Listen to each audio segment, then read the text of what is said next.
I want to spend today talking about the funding culture, which most people don't talk to you about. If you've ever spent any time funding any kind of deal, and it's no different in restaurants, you may want to be prepared to hear no. You're going to hear no. You're going to hear no.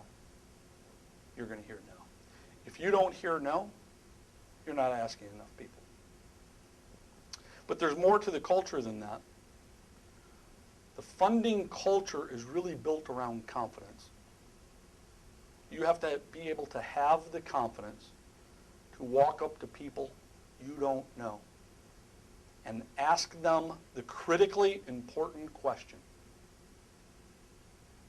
Do you know someone who may be interested in going out with me? Let me explain to you what I mean by that.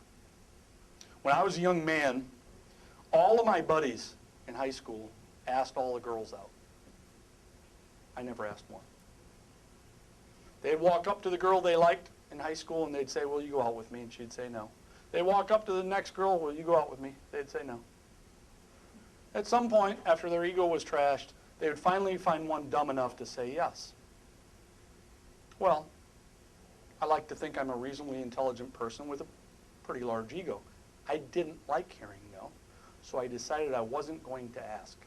What I did is I walked up to the good-looking women and I said, by chance, do you have a friend that looks a lot like you that might be willing to go out with me? I wasn't asking her. It's amazing how that approach then had that young lady say, well, why aren't you asking me?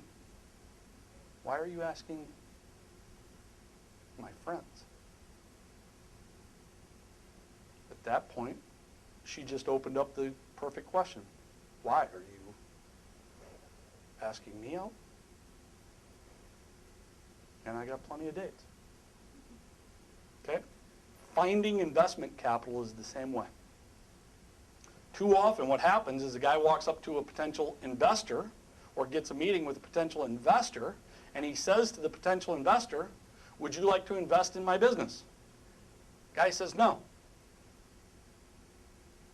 But the better question is, do you know of anybody who has capital that you could introduce me to that might be interested in investing in my business? Which then doesn't put the person in the position to say no. It puts him in the position to ask, really provide two answers. One is, yes, let me introduce you to them. Or the second is, why aren't you asking me? Oh, I didn't know you'd be interested. Are you interested in possibly looking at that? Well, yeah. You'll close the deal a lot more. Trust me. The culture of funding is critical to the success of funding. How you dress, how you act. You won't ever get a deal if you're not confident. You won't ever get a deal if you're not able to look somebody straight in the eyes. You won't ever get a deal if you can't speak about what it is you're presenting just off the cuff. Just because you're passionate about it. Just because I love what I'm doing, this is the idea. Do you know of anybody that might want to go out with me? Why aren't you asking me? Oh, well, I can. And you close the deal. The culture is critical. Let me give you a couple other things about culture. People you're talking to are wealthy. Otherwise, you wouldn't be talking to them. Right? The target money you're looking for from an angel investor in the restaurant sector, $100,000 to $250,000 in cash. Now, nobody wants to lose money. Nobody wakes up and says, I want to lose all my money. But what you're asking is $100,000 to $250,000. These guys are multi-millionaires. And they don't want to lose their $100,000 or $250,000 either, but it's not the end of the world if they do. If it is the end of the world, if they lose that money, then you're talking to the wrong person. I know that from experience. In my case, I invest in deals. Well, when I invest in deals, I know what my threshold of pain is. I know how much money I'm willing to put into a deal. I also know that if you go $1 over it, I'm not interested. I also know if you ask me for too little money, I'm not interested. If you go to a guy who's a let's say billionaire, and you ask him to do a deal that's a $50,000 deal, he's not even going to be interested in giving you the time for the meeting, because to him, $50,000 is nothing. But what angel investors do is they invest in multiple deals. So the folks that invest in restaurant deals, they might invest in 6 or 7 or 10 or 12 different restaurant deals. Some of them will be successful. Some of them won't. They don't want to lose their money. But it's not the end of the world if they do.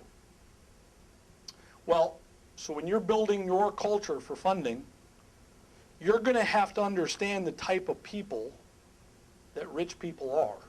Most rich people, they're on time. No way around it.